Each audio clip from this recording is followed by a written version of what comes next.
Tagaytay po ako. Hindi kalayuan, yung imo sa Hmm, Cavite. oo, Sa malapit lang. may anak ko Ilang kayo? taon na ba? May anak na ako, 18 years old na. Dalaga. Ano anak niya? Isa lang. 18 years old, panganay niya yan? Oo, nag-iisa lang. Babae. Nasaan yung dati niya asawa? Mapit bahay na. Binigay ko na doon sa kabilang bahay. Oo. Kaya mga lalaki. Pag nagsawa na, nangipit bahay na sa ibang lugar. Oo, mahirap kasi pag OFW ka. Pag iniwan mo, wala namang problema kung magkilo-kilo siya. Ano ba trabaho niya? Ako, cook. Saan din? Dito sa Pilipinas? Sa Kuwait. Andiyan kayo sa Kuwait? Opo. Andiyan pala kayo sa Kuwait. Kala ko dito kayo sa Pilipinas. Anong iniwan mo nga, ma'am? Sabi mo okay lang naman sana pag nagkilo-kilo lang siya. Yun nga lang, ano po ba binahay niya? Binahay na. Okay lang sana, sir, kung nagkilo-kilo sa sir. Kaso nga lang, sir, tinuluyan niya eh. Nagkaanak siya, di ibigay ko na lang ng buo. Okay. Diba, DJ? Oo. Yun lang. Ilan taon na kayo? Ako, 45. Magpo-46 na itong December. Ako, may edad na ako. Nasa 70 na ako. Okay lang. Tanti, tumatayo pa. Tuhod Hindi na. Hindi nga. Wala na, sir? DJ, may solusyon dyan. Ang tuhod? Ang tuhod. Meron yan. Sa babae daw, sir, sabi nga nila 45 to 50 years old. Yun po yung menopausal stage ng babae. Ang sabi naman po ng doktor, pag yung lalaki 70 to 75, sir. Pero ikaw siguro mayroon pa naman Hindi nga halata. DJ, may solusyon dyan. Kaya mag-Christmas dito sa Pilipinas. Ay, hindi. Kababalik ko lang. Okay. Saan ba kayo dito? Sa nga pala kayo? Tagaytay nga pala. Sorry. Kababalik ko lang. Buti wala pa kayo naging ibang Wala. Focus kasi ako sa anak ko. Kasi college na. Tama lang yun. Si DJ kababayan ko. DJ, taga Iloilo baya ako. Kala ko Tagaytay. Ako sa Manila ako. Ano province? Nakaano lang ako sa Tagaytay kay alam mo kasi, 'di ba? Ano province? Ano lang. Iloilo. Iloilo. Antikin niya. Magkaiba yung Iloilo sa Antiki. DJ, karay. Baya, punta ko. Pero alam niyo po, ma'am, na 70 na si sir, ikaw 45. Okay lang naman kasi nag-abiso na si manager kanina. Okay lang naman. Wala naman. Okay lang. DJ, wala po yan sa edad. Basta. O, di ba, kung magkasugot, di bururuyot, o di kung hindi, di bururag. Oo, ganun lang naman yun eh. O, di ba, DJ?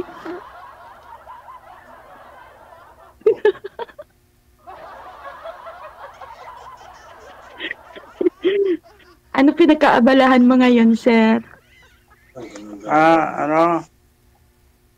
Nagbabakasyon ako sa ngayon. Pero saan ka talaga nagbe-base?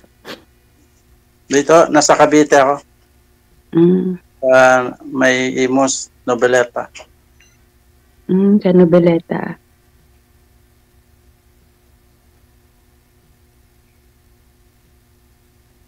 Ilang anak mo? Nako, wala nga akong anak. Bakit? Hindi ako nakaanak. Doon sa asawa niyo. Kasi ako, Ogba. Hindi ka nagkaanak?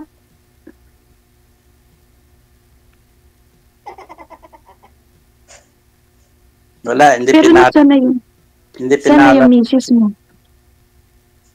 Nasa abroad.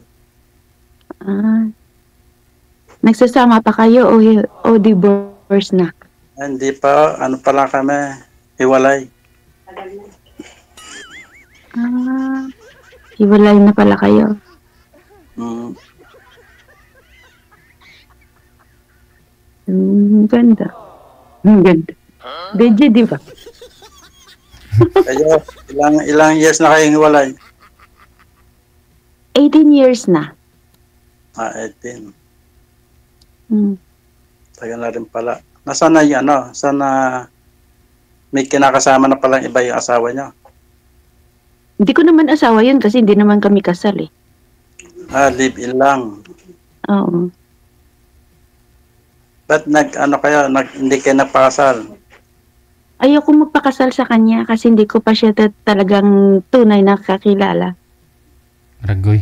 Baga sa disgrasya lang.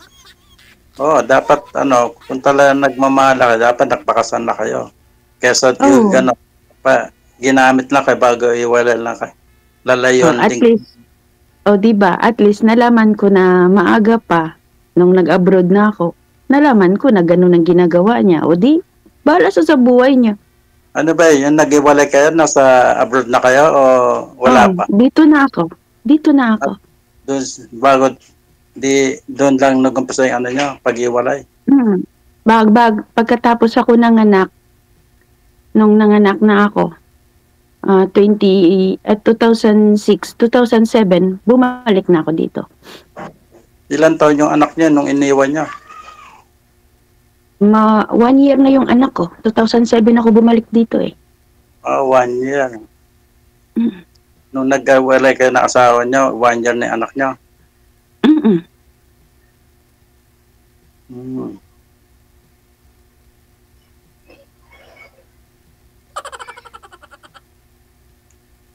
Ba't ikaw hindi ka nagkaanak? Wala. Hindi yata talagang wala yatang hindi talaga makakapag-anak. Yung babae, yung asawa niyo po, sir? Yung ex mo? Yung ako hindi. Medyo may konting diferensya. Pero matagal Sayang naman. dapat wala ka anak. Matagal naman sana kayo nagsasama. Matagal din. Sama ka na, lang yata, 3 years lang. 3 years lang. Pero wala na ako ng 11 years. DJ, nung 2019, binigyan mo ako ng katawagan. Diyos ko po, Rudy.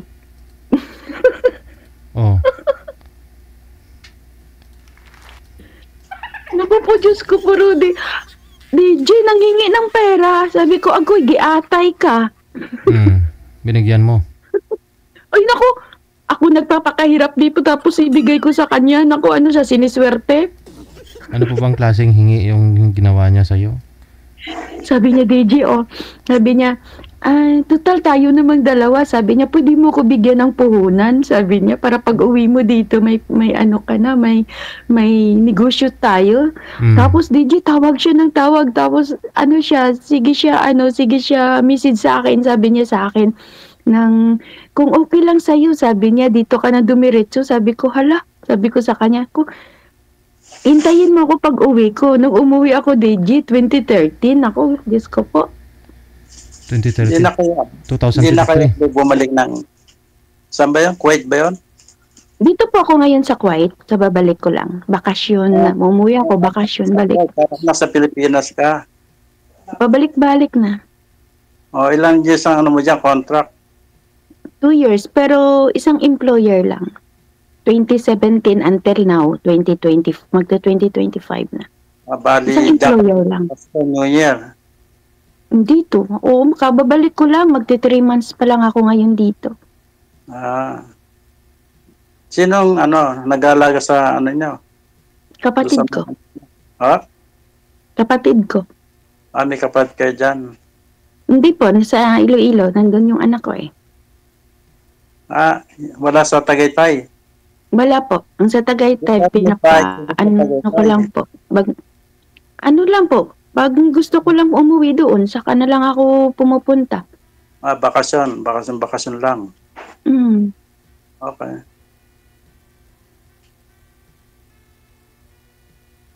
Ganun lang. Ang sabi kasi ni Sir kanina, saglit lang sila nagsama, no? Ilang taon po kayo noon, Sir, nagkaroon ng asawa? Nung nag-asawa ko, medyo bata yung napangasawa ko. Oo. Ano ba yun? 1922 yata yun, nag-asawa. 22. 2002. 9. Yung 22, yung nag-asawa ko, 22 lang siya. Oo. Pero ano na ako noon, nasa mga 40 na yata ako noon. Oo. Kaya malaki agad ng asawa. Ang edad namin ng asawa ko. Tapos kasal din po kayo. Oo, kasi kami dito sa dito sa Manila, dito kami kinasal sa Pilipinas. Tapos sabay kayo nag-abroad. Although dinala ko siya doon sa sa ibang bansa. Oo. 1 year pala kami nagsasama, nagkaroon na kami ng konting problema. Nakadalawang kami, hiwalayan eh. Yung pangalawang hiwalayan namin, mas matagal, 3 years. Tapos noon, yung 3 years na yun, wala na, talagang hindi na kami nakabalikan. Hanggang sa 11, 12 years na siguro. Ngayon, andun pa rin siya, ikaw nag-for good na po dito. Hindi, andun pa rin siya, pero meron na siyang boyfriend dito sa Pilipinas. Ikaw wala. Pero hindi na kami nakikita magmula nun. So, bakasyon ka lang din po dito, babalik pa ho kayo doon. Hindi, bakasyon lang ako, babalik ko sa balik ko sa 30 ng itong December. 30? Hindi na. Nasa ako nun, nasa plano ako nag-New Year. Ayun lang. Ganun talaga ang life. Hindi, pero Sa US po ba kayo, sir? US? Hindi sa Australia. Sa Australia. So, ilang oras po biyahe? 7 hours. 7 hours? 30? Edi 31, doon na po kayo nun. Doon ako nakatira. Oo. December 31, doon ka na. Nagbabakasyon lang ako dito. Mm. First time ko nga umuwi ng dito, magki-Christmas dito sa Pilipinas. Ay, wow. Pag umuwi ako, May o April, yun ang uwi ko talaga. Mm. So ngayon, first time mo pala umuwi ng Pilipinas, dyan ka ng Christmas. Hindi, yung Christmas, yung first time ko magki-Christmas dito. Oo. Hindi ako umuwi ng Christmas, tunibukan ko lang umuwi ng Christmas kasi may kaibigan ako na tiga London. Nandito sila nung last month. Kaya umuwi ako para magkita kami.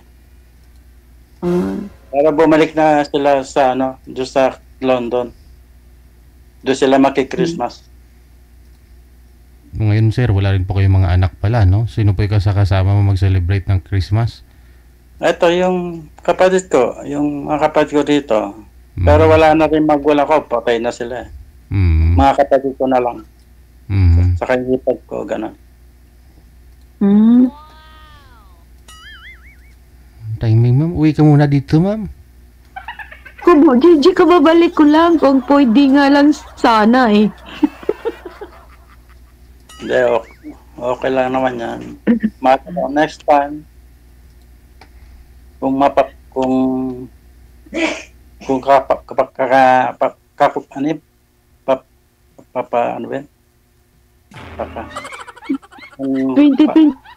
naman, DJ. Kung papalaran yun. Kung papalaran. Kasi balak ko ulit umuwi na next year, Christmas din, siguro. Buti ka pa yearly eh. Ako, hindi ako makauwi ng yearly eh. Kasi sa 2 inyo, years talaga. May contract. Minsan, hindi ako nauwi. Kagaya nung umalis ako 2017, umuwi ako 2013. Okay. Diba?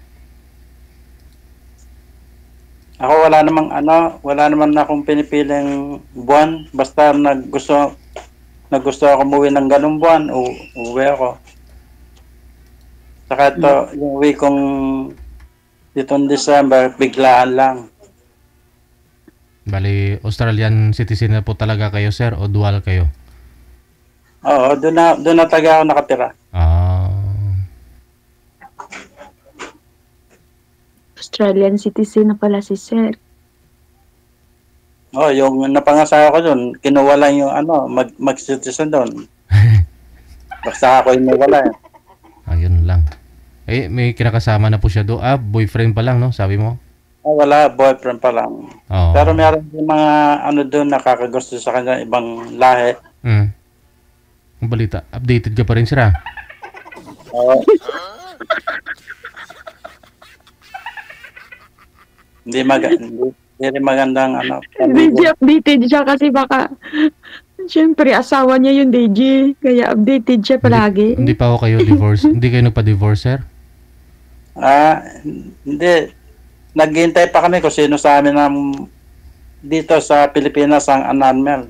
Yung annul. Kaya hanggang hindi kami na-annul, hindi pa rin mapag-asawa. Gano'n.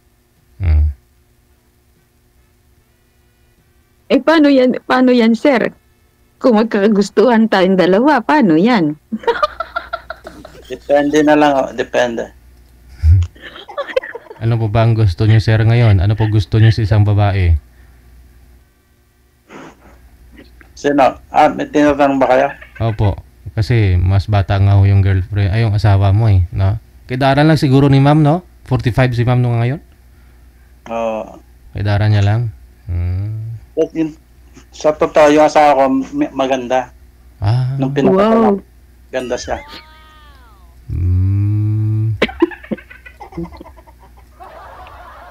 Maganda pala mas maganda pa sa akin. Oo, siyempre naman. Pero nagkaroon na po siya ng ibang I mean, nagkaroon siya ng anak, sir, sa iba, hindi? Wala. Marami nung makilala ko siya, marami na rin siyang naging boyfriend. Pero hindi naman yata sa nakaanak. Kung ano nangyari sa buhay niya, hindi ko na inungkat yun kung ano nang mga nangyari sa buhay niya. Sayang yun naman, pinakilala sa akin yun, yung hipag ko nagpakilala sa kanya, sa akin. Yung asawa ko, nakilala ko. Nauwi yun tiga Sambales yung asawa ko. Pero nauwi dito sa Dasmariñas nung nakilala ko siya. Kasi may mga pinsan sa doon nakatira. Doon ko siya na-meet. Pero ikaw, sir, taga Cavite talaga? Cabitinyo ka talaga? Taga Cavite talaga kami. Cavite. Sabi ng kapatid ko, kung saan ako nauwi yan, Imus, Cavite. Kasi yung namatay yung parents ko, wala na kaming yung merong nakatira, yung may kapatid ako, doon pa sila nakatira. Pero meron ng pamilya. Pito kami lahat, makakapatid, 2 babae, 5 lalaki.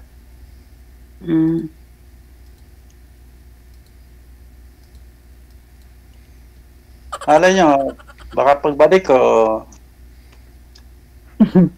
makontak ko kayo kung bibigay nyo lang in case yung number nyo, gano'n. Oo naman. Wala naman ako sabit wala naman problema Ikaw baka magkakaproblema ka sa asawa mo.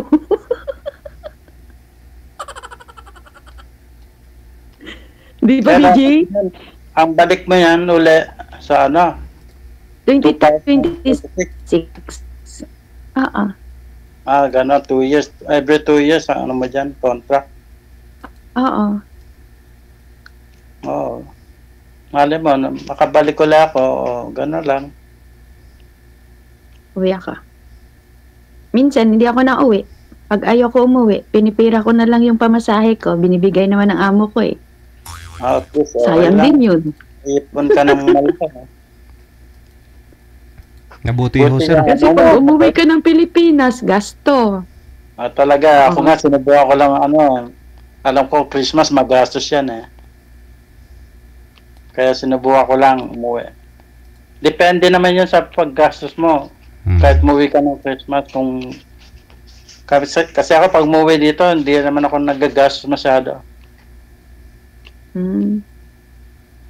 Pero binibigyan ko na lang ng pera yung mga kapatid ko, ganun. Ganun lang. Maganda. Hindi naman ako kayo nagtatrabaho doon, sir, kasi 70 na po kayo, no? Then, nag-work pa rin ako, kaya lang ang work ko doon, 3 days. 3 days sa isang linggo. Sa isang linggo, 3 days. Bali, ina-alternate. Minsan, nag-work pa rin ako ng 4 days. Kasi doon sa amin, trabaho ko kasi sa hospital. Hindi ako doktor, hindi ako nurse. Sa kitchen ako. Kitchen. Nagsaserve ng pagkain sa pasyente. Pero pensyonado na rin no? Sir, magluto. 70 na eh. Hindi ako nagluluto doon. Iba, meron kami mga cook nagluluto. Nagsaserve lang kami ng pagkain doon sa pasyente. Pero marami. Ako talaga nagluluto talaga ako dito. Ayan talagang trabaho mo dyan, cook. Ikaw siguro, marami kang alam na pagluluto dyan. Oo naman, basta Ilongga, masarap magluto. Masarap na magmahal eh. Ilongga. Dapat magnegosyo ka pa lang ganyan. Pag umuwi ka na ng Pilipinas, magnegosyo ka na. Pag gusto ko na, pag mag-feel good na ako, di magpatayo ako ng kahit karinderya lang. Pagluluto ng ulam mo. At least, kaya nasa ka pa, ibang ang bansa. Ako nga, kung mas gusto ko pa sa Pilipinas, kaysa sa ibang bansa. Kaso, ang life ko nasa sa ibang bansa, wala rito. Maswerte lang ako na napapunta ako doon dahil sa kapatid ko. Kasi may kapatid ako na nandoon. 2 lang kami. Yung panganay kong kapatid na babae. Kinuha niya ako doon. Nagpumunta ako doon, tourist lang. Bago naging alien ako doon. Pero nakapagtrabaho ako. Hanggang sa minamit ako doon na pangasawa ko. Kaya ako naayos pa. Kaya nakabalik ulit ako doon. Naayos ako doon, pero umuwi muna ako doon bago ako nakabalik doon. Doon mo pala nakilala yung asawa mo. First na ko yun, asawa ko yun. Yung napangasawa ko, second wife ko na yun. Sa first asawa niyo, sir, hindi po kayo nagkaanak din? Hindi, wala. Okay. So, nung nag-divorce kayo noon? Nakaroon din ng problema relationship namin.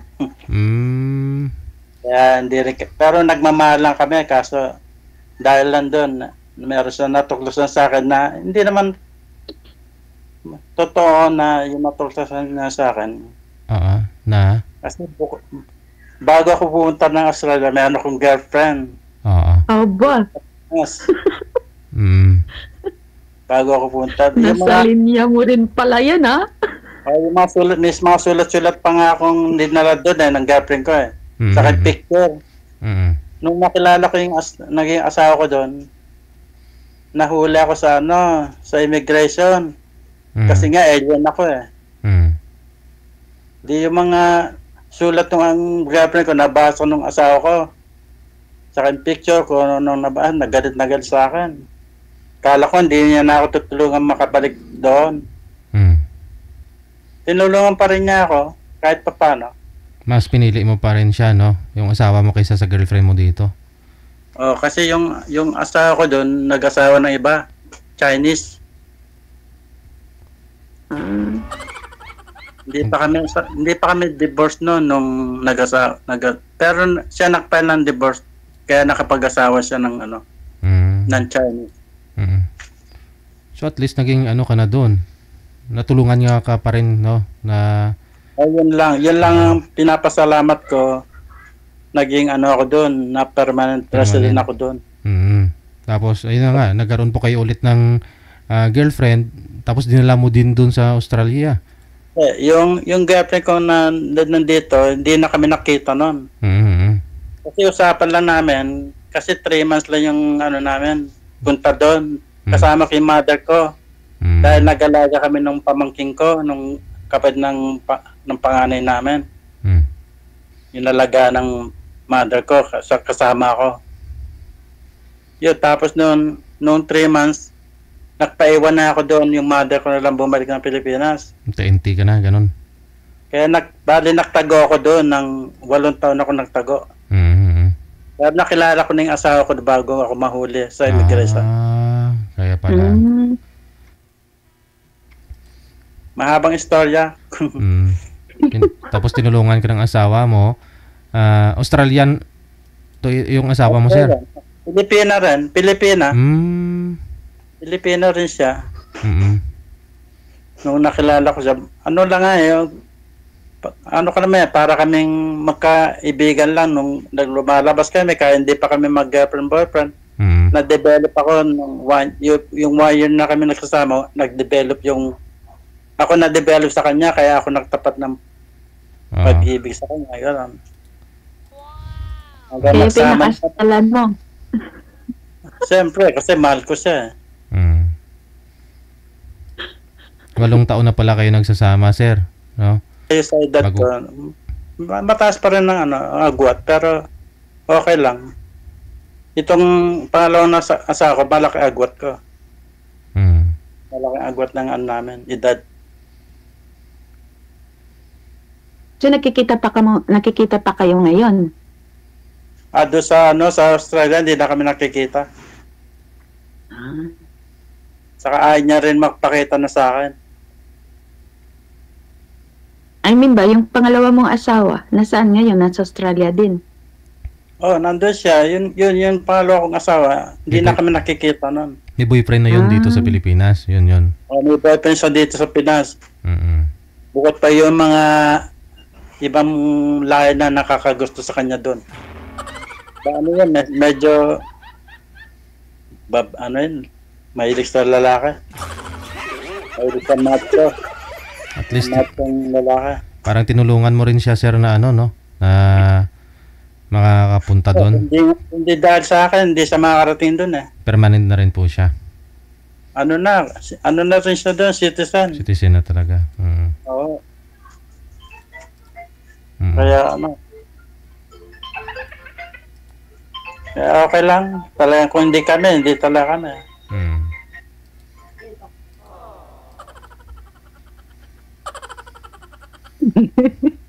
O DJ, paano yan? Bigyan na lang. Bigyan mo lang yung number ba kung halimbawa makagustuhan tayo, di tatawagin na lang kita. Mag-meet tayo. Next year, bale mo, next year. Pagbalik ko. Next year, 2025, hindi pa ako makauwi yun. 2026. Okay lang. Text lang, gano'n lang, okay lang. Open naman ako, wala namang problema eh. Anytime, tawag. At least may makakausap ako. Okay lang. Diba? Sige na. Gano'n lang. Nice to meet you na lang. Kasi sige, thank you. Thank you thank you Miss Sir DJ. Sige. Sa paghanap ng Maraming salamat. Good luck. Merry Christmas. Merry Christmas, DJ. Merry Christmas. Thank you. Mr. DJ.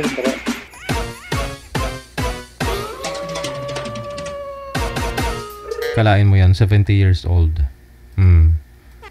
Magulo lang intindihin, pero naintindihan ko yung sinabi niya, yung kwento niya.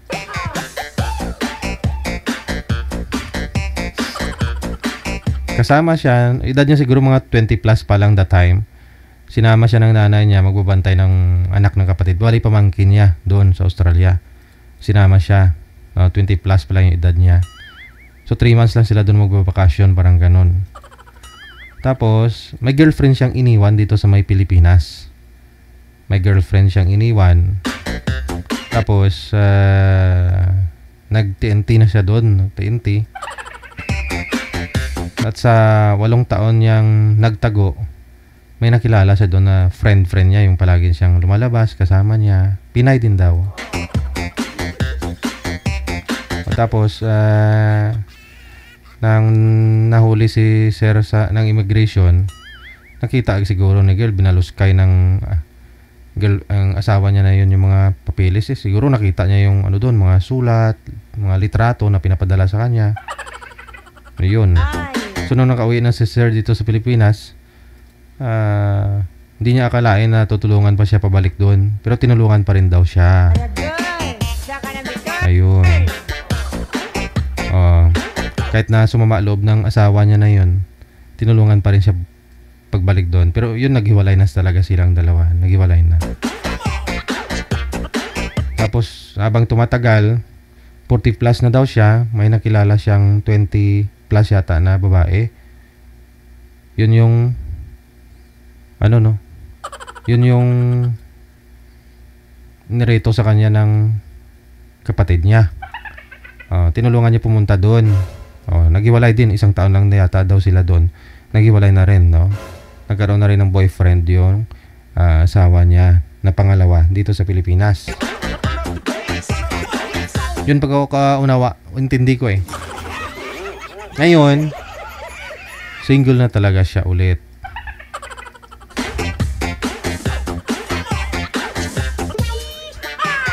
Maraming nag-mind sa comment eh. Nakita ko kasi maraming nagkakagusto kay Sir. 70 years old yun ang sabi ko eh. Wala sa edad yan, importante. May pensyon. Anin mo yung bata? Gwapo. Wala namang trabaho. Doon ka na sa senior. May pensyon Hindi ka magugutom. Kung kumpanyon lang naman hanap mo, yung may makakasama ka, no? Di ba? Totoo naman eh. Aminin mo natin saka sa hindi, no? Pag edad mo 60, 70, wala na. Tayo na naman